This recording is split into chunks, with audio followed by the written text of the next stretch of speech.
Oren English medium स्कूलमध्ये आमचं यथोचित स्वागत केलं आणि तुम्ही खूप चांगल्या प्रकारे इथं प्रेयर सादर केली त्याबद्दल तुमचं आमच्या पथकाच्या वतीनं नगर परिषद उमरगा यांच्या वतीनं मी पहिल्यांदा अभिनंदन करतो। आज आपल्या शाळेमध्ये एक छोटासा कार्यक्रम तुम्हाला एक छोटासा मेसेज देऊन आम्ही या कार्यक्रमाच्या संदर्भात देऊन जाणार आहे। गेल्या 3 दिवसापासून थोडं कमी करायचं नगर परिषदेच्या वतीनं या शहराच्या विविध भागामध्ये आम्ही हे जनजागृतीचे कार्यक्रम करत आहोत।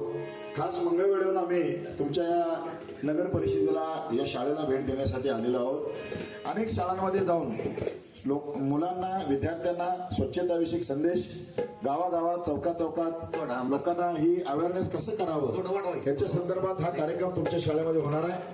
तसं तुमच्या शाळेची सुरुवात आहे त्यामुळे तुमचा अधिक वेळ न घेता परीक्षेचा कालावधी असल्यामुळं कमी कालावधीमध्ये हा कार्यक्रम आम्ही थोडक्यात सादर करत आहोत। थोडंसं याचा वाढवा ठीक आहे।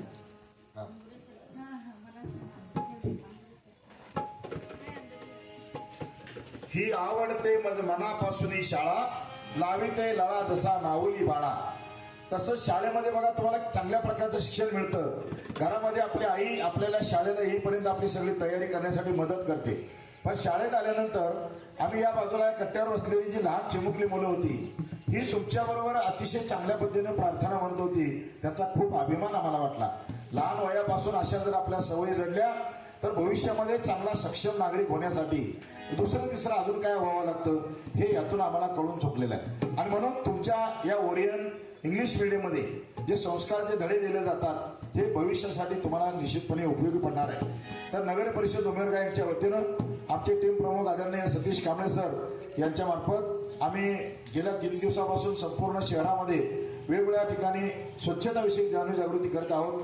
तर अधिक वेळ न घेता या कार्यक्रमाला सुरुवात करतो।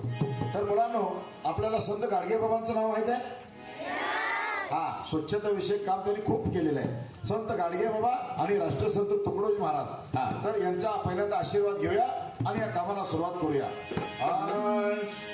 संत तुकडोजी गाडगेबाबांचा आशीर्वाद कार्याला, संत तुकडोजी गाडगेबाबांचा आशीर्वाद कार्याला, ही आली स्वच्छता मोहीम गावाला, ही आली स्वच्छता मोहीम गावाला, ही आली स्वच्छता मोहीम उमरग्याला। मिळून सारे करू श्रमदान, गाव करूया स्वच्छ छान, मिळून सारे करू श्रमदान, गाव करूया हिरवं छान, रस्ते झाडू गल्ली झाडू वाट करू पाण्याला, रस्ते झाडू गल्ली झाडू वाट करू पाण्याला, ही आली स्वच्छता मोहीम गावाला, ही आली स्वच्छता मोहीम गावाला, ही आली स्वच्छता मोहीम उमरग्याला। आता मला स्वच्छता स्वच्छता स्वच्छता कारण महात्मा गांधीजींनी खूप वर्षापूर्वी सांगितलेलं होतं, बरोबर आहे, sanitation is more important than independence.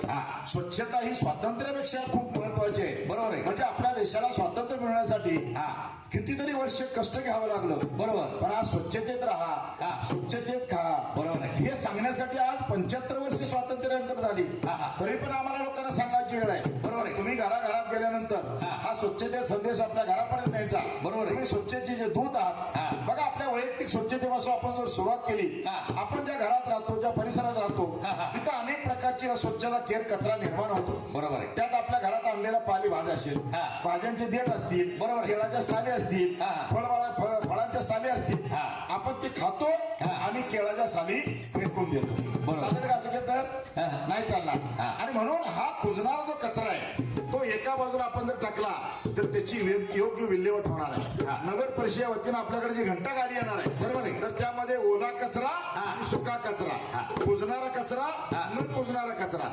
आता मुलांना तुम्हाला दुसरं एक माहित आहे, आपल्याकडे अलीकडे अनेक भयंकर कचरा होऊ लागलेला आहे, तो कधीच कुजत नाही। कोणता कचरा असेल बरं? Very good. हा.